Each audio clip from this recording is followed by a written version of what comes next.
tudo bem?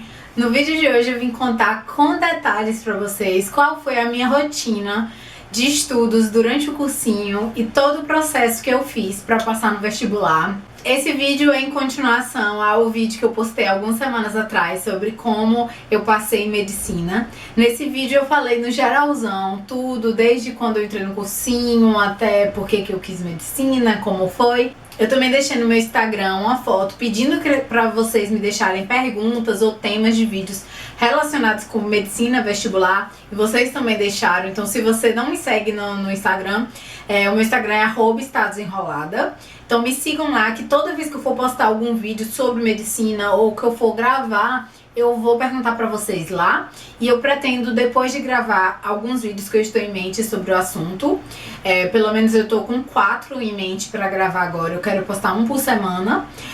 Depois deles eu penso em fazer um vídeo de perguntas, com perguntas gerais que não foram respondidas nos vídeos.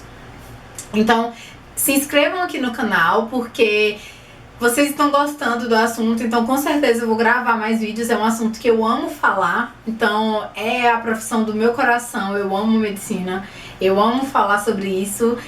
Pra mim é só lucro sentar aqui e falar um pouco das minhas experiências na faculdade. Então eu vou gravar mais vídeos sobre o assunto. Então se você gosta, se inscreve no canal para não perder os próximos vídeos e me segue no Instagram, que eu também sempre vou deixar as novidades por lá. Então nesse vídeo em especial eu vou falar da minha rotina de estudos em detalhes, gente. Eu tentei juntar todos os detalhes possíveis. Lembrando que eu fiz cursinho há mais ou menos 4, 5 anos atrás. Isso mesmo, eu passei no vestibular. Eu entrei no cursinho em 2008 ou 2009, porque eu passei no vestibular em 2011. Então eu tô no meu 3º ano de faculdade, tô no 6º período agora. Muitos de vocês me perguntaram quanto eu tirei no Enem, como foi a prova, e na realidade eu fiz vestibular convencional. Eu fiz o Enem no novo estilo, sim, mas o vestibular da UFAL que eu passei, ele ainda era o vestibular convencional. Foi o último ano de vestibular convencional. Eu passei para a turma de 2011.2. Então, só para deixar isso claro, eu não estou no início da faculdade, gente. Eu não entrei agora, eu estou no meio da faculdade. Já era para eu estar no internato, só que eu fiz 1 ano e meio de intercâmbio e ainda teve 5 meses de greve, 4 meses de greve. Então agora eu estou no 6º período. Então eu já tenho assim uma boa experiência para falar sobre a faculdade também. Por isso que vão ter mais vídeos sobre como é a universidade, cursos, matérias, anatomia e por aí vai. E por conta da greve, eu vou entrar no internato em janeiro do próximo ano. Ou seja, eu tô fazendo 3 semestres em 1 ano. Então daqui a pouco eu já vou estar no internato e já vai ter informações do internato para vocês também. Eu pretendo deixar vocês inteirados de todo o meu percurso na universidade e por aí vai. Então me deixem nos comentários mais sugestões e por aí. Então é isso, eu vou contar pra vocês. Por isso que eu tive que lembrar bastante, tive que sentar, perguntei pra alguns colegas como era exatamente o cursinho. Eu acredito que não mudou, até porque os cursinhos que eu fiz, pelo meu conhecimento, a maioria tem os mesmos professores, a mesma rotina, então não muda muita coisa. Então eu vou contar pra vocês o que funciona pra mim como rotina de estudos no cursinho. E posteriormente eu vou fazer um vídeo sobre rotina de estudos na universidade, que é completamente diferente. Não completamente, mas é bastante diferente. Então eu vou começar falando pra vocês os materiais de estudo, que é essencial, você tem que ter os seus materiais. O enfoque desse vídeo não tem como fugir dos cursinhos pré-vestibulares, porque foi a minha realidade. Eu não tenho como falar pra vocês da realidade de alguém que não está fazendo cursinho, porque não foi a minha experiência. Só que de qualquer forma, você vai ter a base de, inclusive uma planilha que eu vou deixar pra vocês no blog, de como estudar e como trabalhar o seu tempo pra ser mais efetivo. Mas eu fiz essa planilha pensando que você tem aulas semanais, né? Aulas diárias durante a semana. Então vamos lá. Então os materiais que você vai precisar e os materiais que eu usava é coisa simples, gente. Primeira coisa, você vai usar os livros do cursinho, né? Que é o que tem, todo cursinho dá livro. Se não der, eles vão indicar a literatura por fora, mas praticamente todos dão os livros. Em segundo lugar, você vai precisar de provas, questões antigas, provas do Enem no caso, né? Agora que é bem Enem, então você vai pegar todas as provas antigas do Enem, porque isso é material, os temas de redação, tudo isso você vai precisar para treinar. E por fim, você vai precisar de revistas atualizadas semanais, né? Pode ser qualquer uma, Veja, qualquer uma, gente. Escolhe uma revista e ou revistas online ou jornais, Jornal Nacional, por aí. Você precisa ter uma fonte de atualidades. Porque isso é uma coisa importante, que no cursinho a gente só fica pensando em português, matemática, história, geografia e não se atenta que a redação normalmente é um tema de atualidade, gente. Então, vocês têm que estar antenados com o que está acontecendo no Brasil e no mundo. Isso é muito importante. Porque sem isso, provavelmente você não vai ter embasamento teórico para fazer a sua redação. Agora vamos para a parte propriamente dita de montagem do seu cronograma de estudo. Como eu disse para vocês no vídeo anterior, eu tinha horário para tudo. E eu acho que isso é a chave do sucesso. Você ser extremamente organizado, não perder tempo com coisas desnecessárias. E quando eu falo desnecessárias, não quer dizer que é lazer. Inclusive, o seu lazer tem que ter um horário ali que você saiba que você vai gastar aquele tempo de uma forma livre, sem peso na consciência, porque ele tá dentro do seu cronograma. Então vamos lá que eu vou tentar deixar tudo bem claro para você. No meu cronograma eu coloquei como se eu tivesse aulas todos os dias de manhã, de 7, 7h30 até meio-dia. Então eu coloquei, esse é o meu cronograma padrão. Você vai colocar no seu cronograma todas as aulas que você tem e quais são as aulas que você tem. Se você fizer academia, se você fizer dança, se você tiver qualquer atividade que é fixa, você tem que colocar no seu cronograma. Tudo que você fizer que é fixo tem que estar no seu cronograma. Então vamos lá, eu coloquei de segunda a sexta as aulas. Então eu tenho de segunda a sexta na manhã o meu horário ocupado que eu vou estar no cursinho tendo aulas. Então agora a gente vai dividir o restante das horas entre o estudo, o lazer e o sono. Então tudo isso tem que estar dentro do seu cronograma. No meu ano eu não fazia academia, não fazia nada, inclusive eu engordei horrores no cursinho. Então fica a dica aí, eu acho que é importante você ter um exercício físico, não precisa ser todo dia, mas pelo menos um exercício físico que ajude você a manter sua saúde e tudo. Eu acho que isso é muito importante. Então tentem colocar no horário de vocês uma forma de se exercitar. Eu acho que não é perda de tempo, pelo contrário, eu fiquei doente várias vezes no cursinho e isso sim é que te atrasa. Então, se alimentem direito, façam exercício físico, tudo que você possa manter a sua saúde em dia, sua mente boa, seu corpo sadio, vale a pena, não é perda de tempo. Então, uma pergunta que vocês me fizeram muito era como eu dividia os horários para as matérias. Então, vamos lá, isso é muito importante. Eu dividia os horários entre dificuldade da matéria e o tempo que eu tinha no dia. Então, por exemplo, de manhã eu tive 3 aulas: história, matemática e física. Eu, com certeza, tinha mais dificuldade em física. Então, digamos que eu tenho de 1h30 da tarde, digamos que é o tempo que eu acabei de almoçar, que cheguei em casa, 1h30 da tarde ou 2 horas, vamos voltar 2 horas. Lembre de colocar horários realistas. Não adianta você colocar 1h30 sabendo que você só vai começar 2 horas, porque aí vai modificar totalmente o seu cronograma. Então coloque tempos realistas. Então você saiu do cursinho meio-dia, chegou em casa 1 hora, almoçou, meia hora de descanso, 2 horas começa a estudar. Então eu vou ter o horário da tarde e da noite para estudar. Então vamos lá. Eu colocava sempre a matéria que eu tinha mais dificuldade com mais tempo. Então, por exemplo, nesse caso, com certeza eu ia colocar física 3 horas de estudos, matemática 3 ou 2h30 a 3 horas de estudo e história 1h30 de estudo.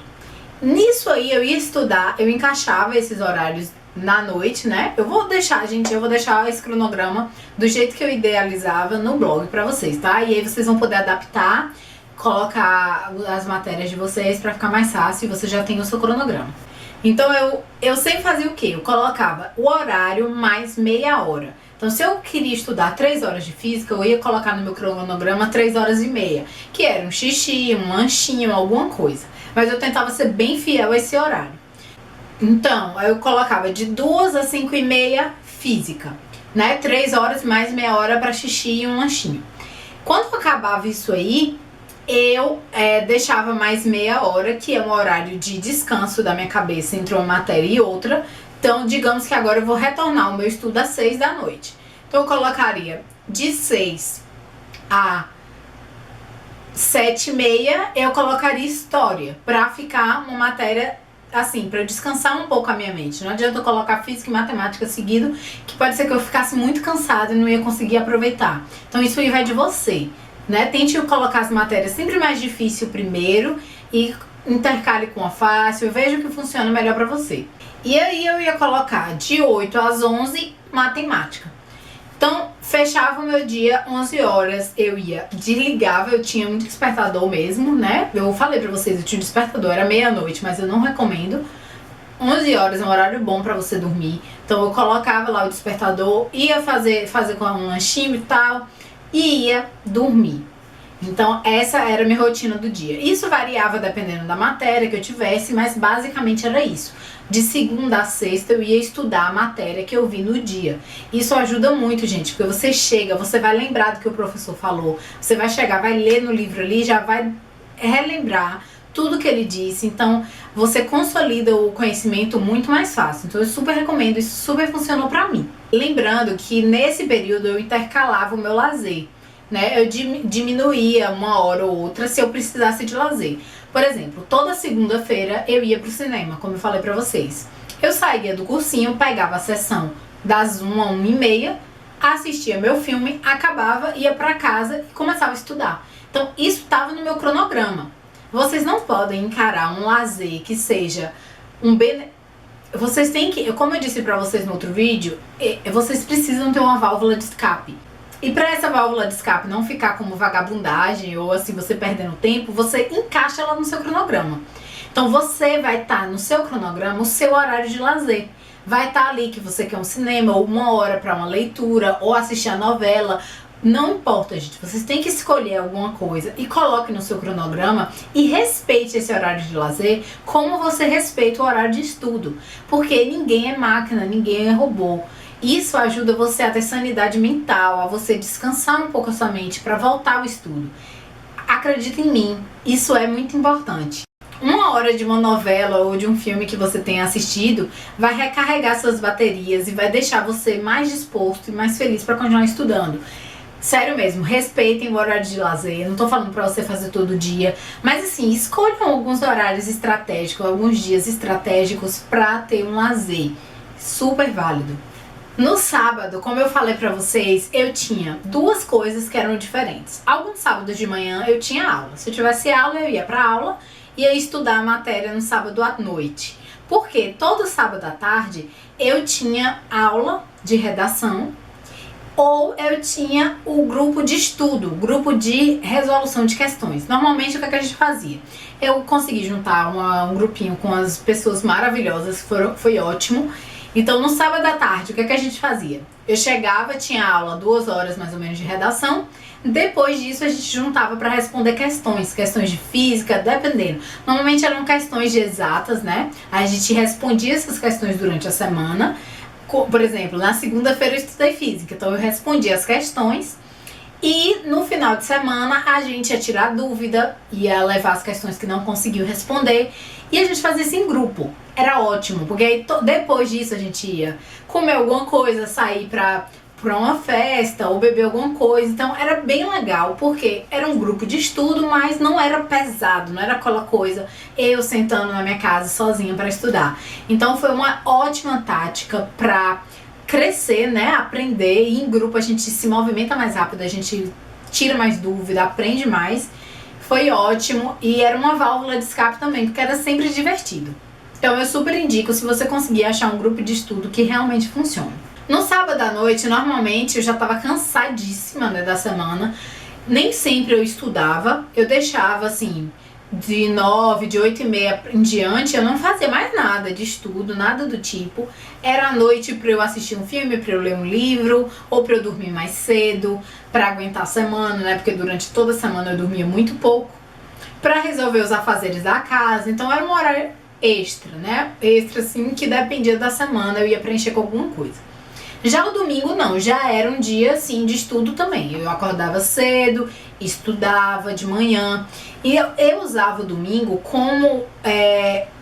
eu usava o domingo para 2 coisas principais. Primeiro, para fazer redação. Todo domingo eu ia fazer uma redação. de algum tema, ou os temas que eram dados no cursinho, ou os temas de vestibular, dependia. Eu sempre ia fazer uma redação no domingo, eu ia fazer a redação que meu professor me passou, então eu sempre fazia redação, ou redações, normalmente eram duas, então eu fazia no domingo. E eu estudava tudo que não tinha dado tempo de encaixar durante a semana. Se tinha alguma coisa que eu não aprendi direito, se eu não consegui terminar a matéria naquelas 3 horas ou 2 horas que eu tinha separado, eu ia completar no domingo. E funcionava, gente. Desse jeito eu conseguia ficar relativamente em dia com a matéria e era muito produtivo, era muito bom mesmo. Também, claro, no domingo eu ia fazer outra coisinha extra, assistir um filme. Normalmente eu fazia essas coisas, assistir um filme, porque ali você senta 1 hora e meia, você assistiu, ficou feliz, deu risada e já continua a estudar com o mesmo empenho. Então, eu fazia sempre isso. Eu quero que, se vocês tiverem qualquer dúvida ou se teve alguma coisa que não ficou claro, deixem aqui nos comentários que eu vou guardar as perguntas para o vídeo de perguntas. Então eu vou tentar sempre responder vocês, porque senão os vídeos vão ficar imensos e é chato de assistir. Mas à medida que vocês forem surgindo perguntas ou temas, eu vou fazendo, não se preocupem. No blog eu vou deixar um modelo básico, assim, ridículo, no Word mesmo, dessa minha planilha, mas é só ilustrativo. Vocês podem fazer no Excel, podem fazer em aplicativos do celular, mas eu vou deixar um modelo, assim, ilustrativo para ficar mais fácil de vocês entenderem o que eu falei, ok? Então é isso, pessoal. Eu espero muito que vocês tenham gostado do vídeo. Se gostaram, cliquem em gostei, compartilhem com seus amigos aí, vestibulandos, estudantes, compartilhem com eles, me deixem comentários, não esqueçam. Se inscreva no canal e nos vemos no próximo vídeo. Tchau! Oi pessoal, tudo bem? No vídeo de hoje eu vou dar as 10 dicas mais práticas e essenciais para você ter sucesso no vestibular, para facilitar o seu estudo e para que o seu tempo seja mais produtivo. Antes de tudo, eu queria agradecer muito por toda a receptividade, por todo o apoio que vocês têm me dado no meu primeiro vídeo sobre medicina.